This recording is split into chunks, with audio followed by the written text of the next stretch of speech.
Bonjour à tous, dans cette vidéo je vais vous démontrer que la fonction dérivée de la racine carrée, eh bien c'est la fonction f' d'expression 1 sur 2 racine carrée de x. Alors tout d'abord, avant de commencer, on va regarder un petit peu ce que c'est cette fonction racine carrée. Donc je ne vais pas redémontrer tout, mais rappelez qu'elle est définie sur 0 plus l'infini avec ici 0 fermé, tout simplement parce qu'en 0, la fonction racine carrée elle existe, f de 0 c'est racine carrée de 0, ça donne 0. Voilà. Ensuite, la fonction dérivée, c'est la fonction qui donne les coefficients directeurs des tangentes. Alors, si vous regardez bien la courbe, vous avez des tangentes à peu près partout.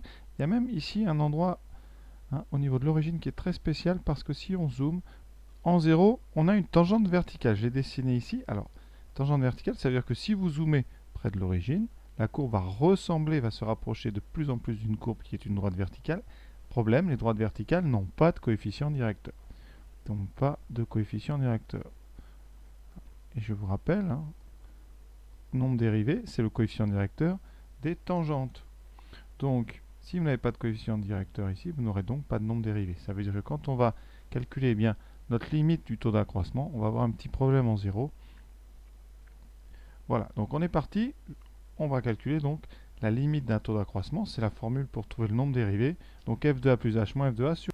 Ça donne donc f de a plus h racine carrée de a plus h moins racine de a sur h. Alors contrairement aux premières dérivées qu'on a cherchées ensemble, le cube, le carré, eh bien on avait des choses qui s'annulaient. Ici, racine carrée, rien ne s'annule. Donc il faut quelque chose d'un petit peu plus complexe pour réussir à continuer. Et cette chose-là, ça s'appelle l'expression conjuguée.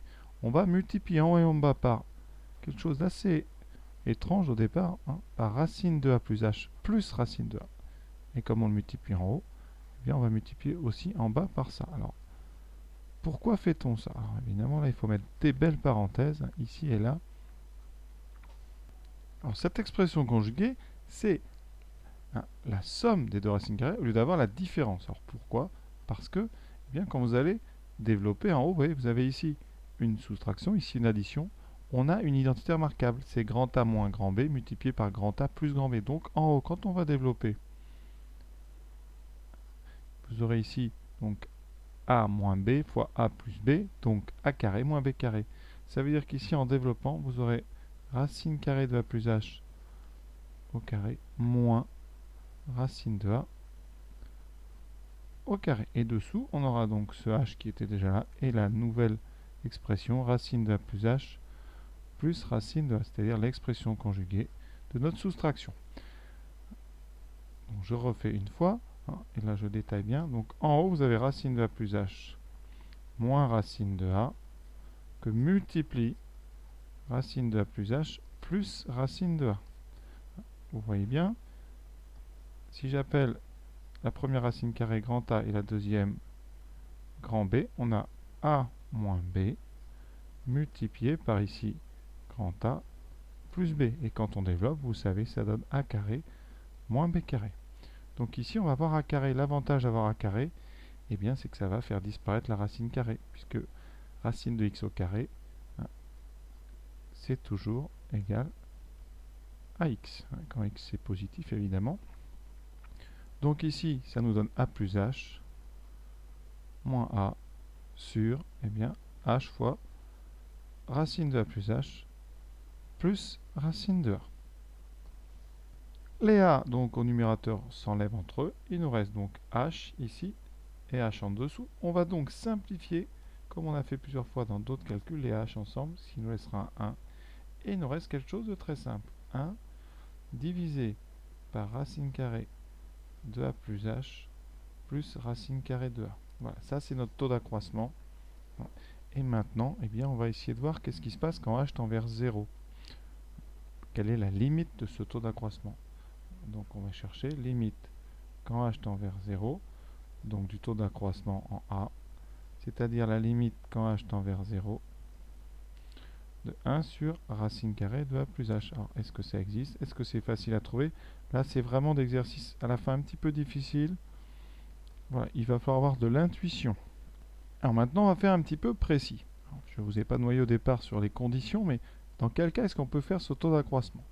Donc, premièrement, on doit avoir donc A supérieur ou égal à 0 pour pouvoir calculer racine de A. Ensuite, on a toujours dit h est différent de 0 pour pouvoir calculer un taux d'accroissement pour que la division ici ne soit pas interdite. Ensuite, a plus h doit être positif pour pouvoir calculer racine de a plus h. Jusque-là, pas trop de problème. Maintenant, voilà, quand on fait notre expression conjuguée ici, on a une division, là, vous voyez, par racine de a plus h plus racine de a. Est-ce que c'est non nul cette chose-là? Donc la question, est-ce que racine de a plus h plus racine de a est toujours non nul?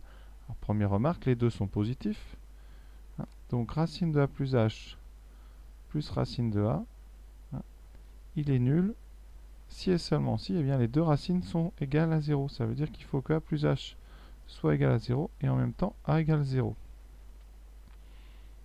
Donc pas de problème, puisque a peut très bien être égal à 0, mais comme h est non nul, forcément, racine carrée de a plus h est forcément différent de 0. Donc on peut faire cette division. Calculons maintenant la limite de ce taux d'accroissement. Alors, premier cas, on va voir si a est différent de 0. Alors, racine carrée de a plus h, quand h tend vers 0, va se rapprocher intuitivement de racine carrée de a, puisque h est de plus en plus petit. Et ensuite, vous allez rajouter racine de a cubée, ne bouge pas, donc la limite de racine de a plus racine de a, c'est donc racine de a plus racine de a. C'est une limite qui existe, c'est 1 sur 2 racine carrée de a. Conséquence, on vient de démontrer quoi? Que si x est différent de 0, si x donc différent de 0 c'est strictement positif, le nombre dérivé en x, c'est 1 sur 2 racine carrée de x. Alors maintenant, si a égale 0, pourquoi j'ai séparé ce cas-là? Parce que si a est égal à 0, racine carrée de a plus h, c'est donc égal à racine de h. Et votre taux d'accroissement, d'ailleurs, en 0, c'est 1 sur racine donc de 0 plus h plus racine de 0. C'est donc 1 sur racine de h. Voilà. Et qu'est-ce qui se passe quand h tend vers 0?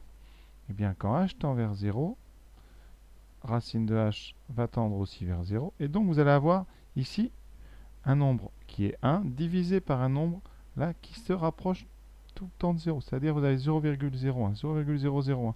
Donc, ce nombre ici, il est de plus en plus proche de 0.